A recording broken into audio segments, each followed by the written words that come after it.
Nothing can stop me. I'm all the way up. Nothing can stop me. Good morning, Vietnam. This is Meyer Morning, Dalal Vietnam. with the Money Matrix podcast, where smart money finds a smarter way. And I have my West Coast buddy today. Alan Hastings here representing Gavin Newsom, California, freedom of speech. Yes. So we have the East and West Coast Alliance here. That's right. So today we're going to talk about a couple of interesting things. The government shutdown, Yes. which is going to be interesting. We're going to talk about the new waves of tariffs and Trump RX. That's interesting. And then finally, the further battle with the Fed Governor Lisa Cook. Some interesting stuff. Yeah, so it's definitely been interesting. But this whole shutdown, it's pretty significant, even though it happens like all the time. Every couple of years you see it, and then after negotiating for 45 hours, they say, okay, everything's good to go till the next ceiling is reached. But I think this one seems to be a little different because the Dems are digging in and the Republicans are digging in also. There's no real giving in from what I'm seeing. What's your opinion?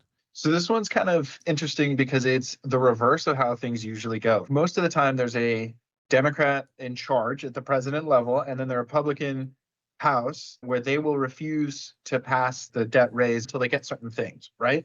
The Democrats will be like, oh, we don't want our president to look bad, and we don't want to look like we're bad at governing, so we'll give you these things so that the government can continue functioning. In this case, it's flipped on its head. It's the Republicans have the presidency. The Republicans want to get these things done. The Dems are like, okay, now we're going to hold you a little bit hostage to get what we want so that Donald Trump doesn't look bad. But the way that usually shakes down is that the Republicans want small government. They want government shutdown. They want to get rid of people. Like they're firing half the government. We're losing jobs in the federal sector. So is it that bad for the Republican side to shut down a lot of the government? For them, they get a win-win. They're kicking the can down the road.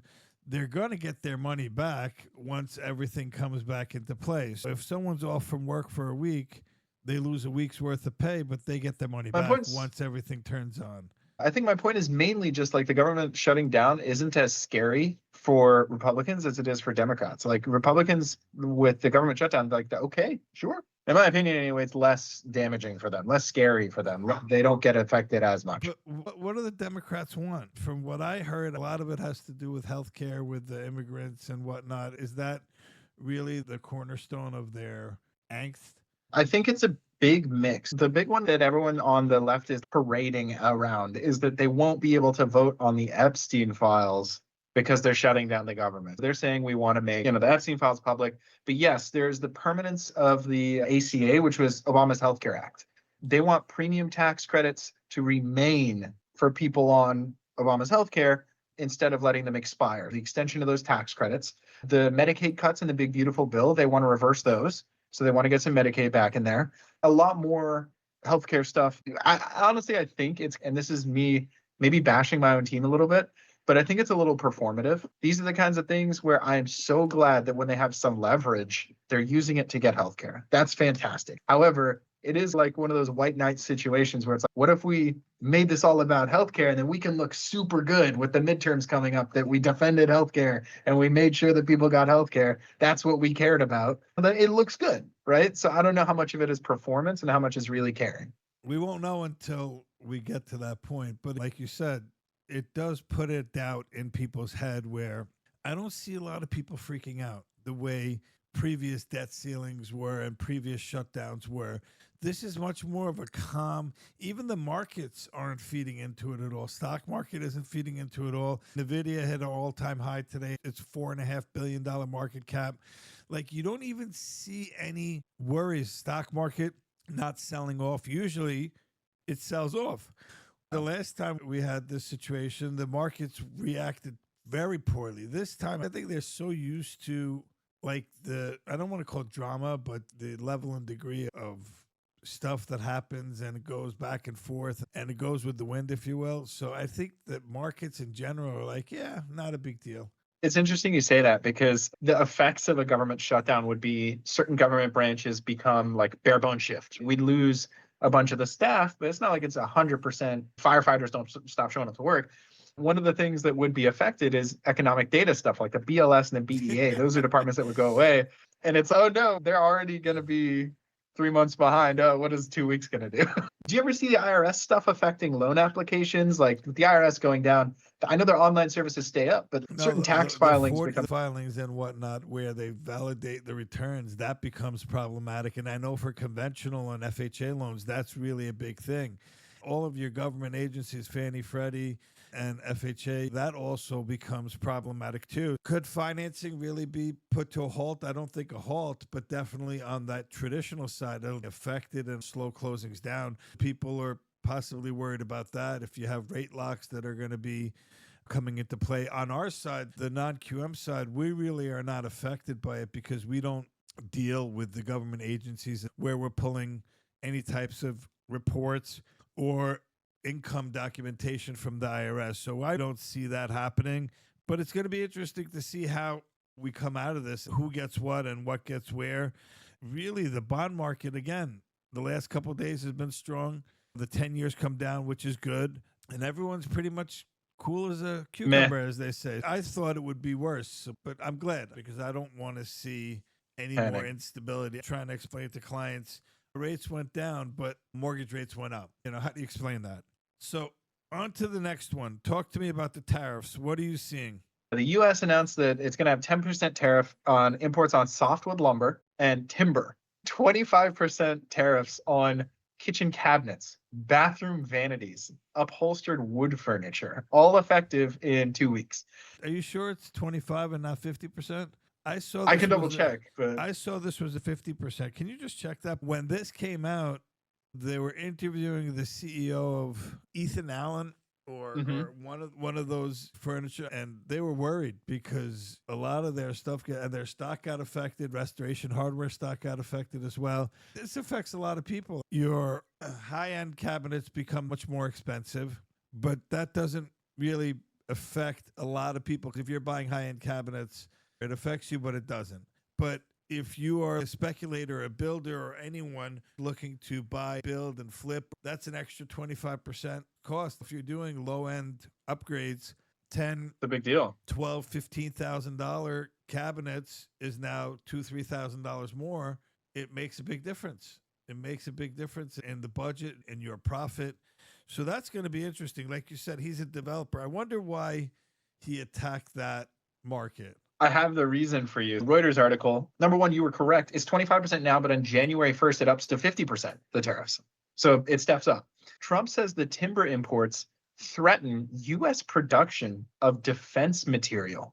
So he signed a presidential proclamation laying out that his argument was that timber, lumber, and furniture imports are eroding U.S. national security. That was specifically what he said. How? I'm going to read the actual briefing from the White House.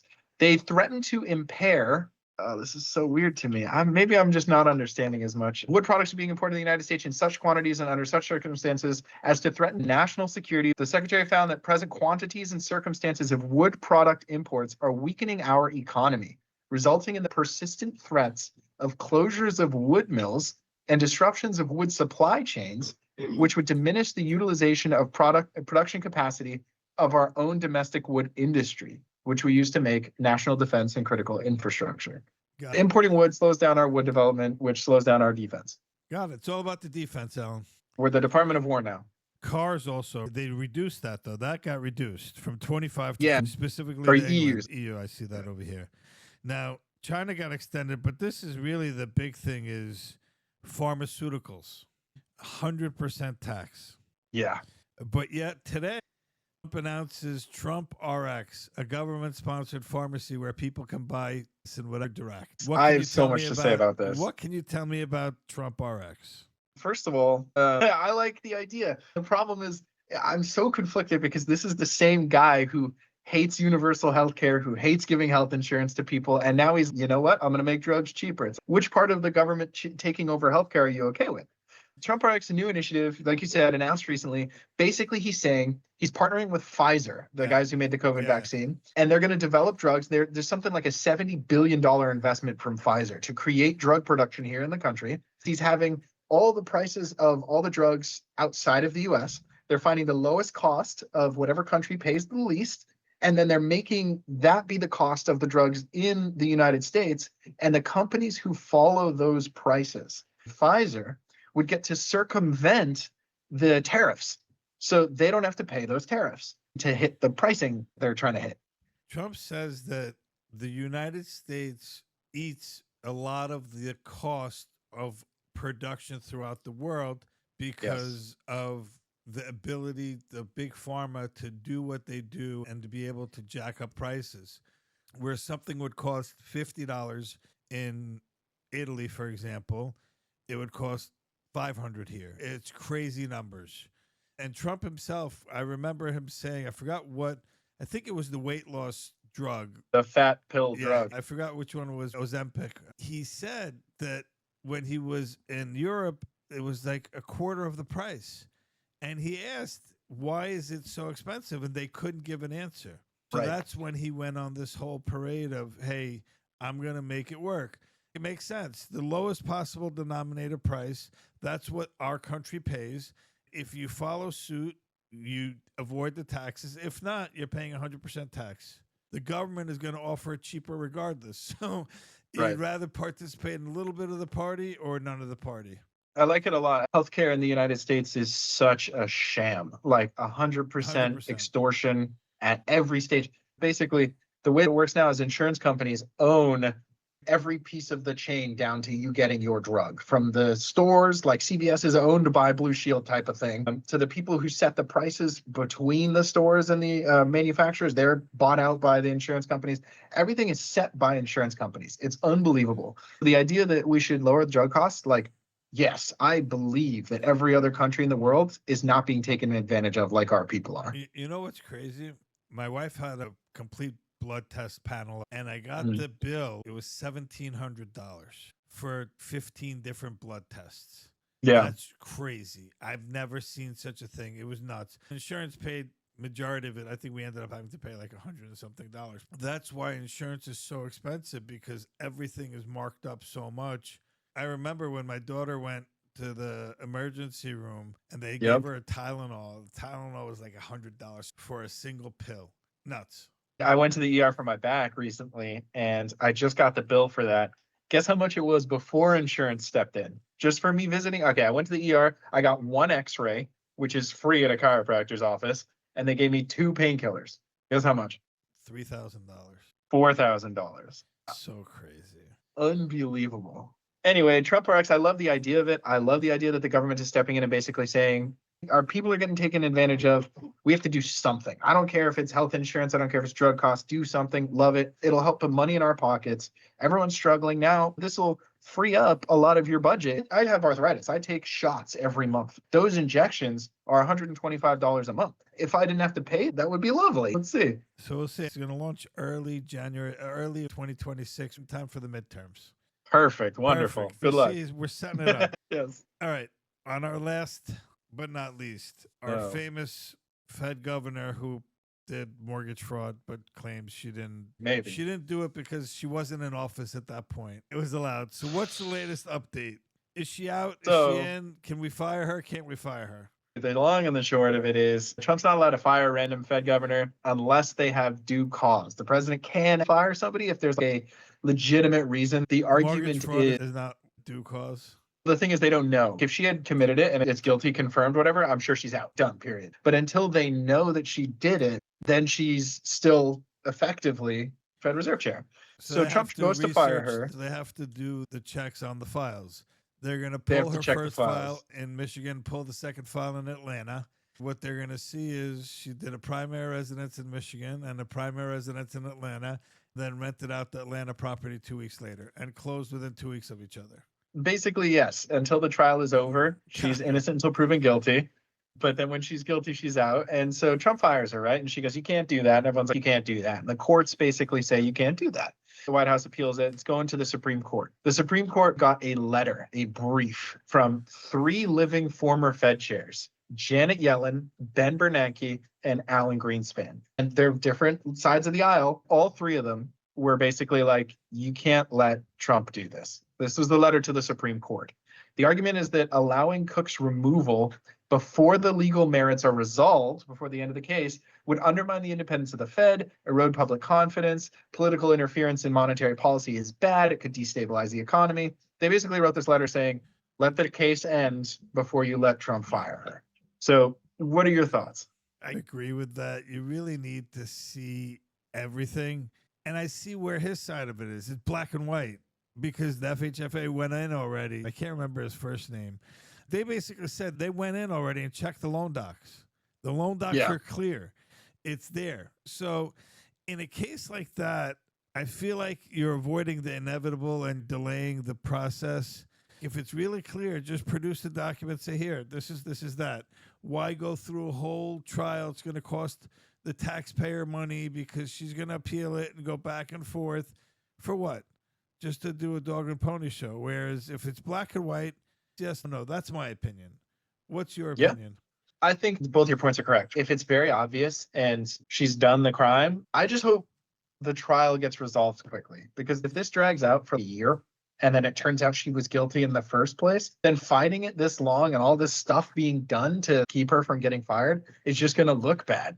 Defending a criminal is never a good look. I hope it gets the worst resolved. that she said was, yeah, it wasn't because I wasn't a Fed governor when I did it. So who cares? You know, who says that? She did. That's unbelievable. That's the point is you admitted already that you did it. Right. You weren't a Fed governor then, and then you came back and said, no, you didn't do it at all.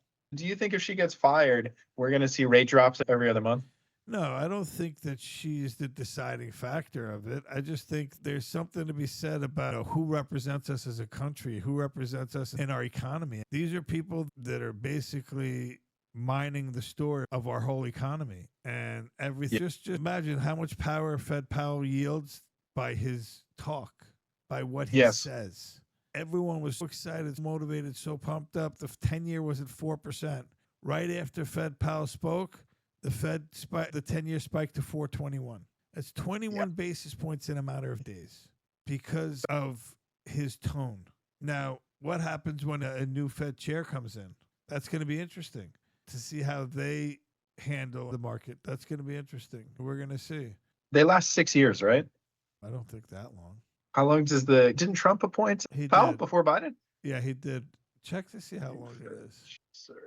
All right. 4-year term. Yeah. Okay.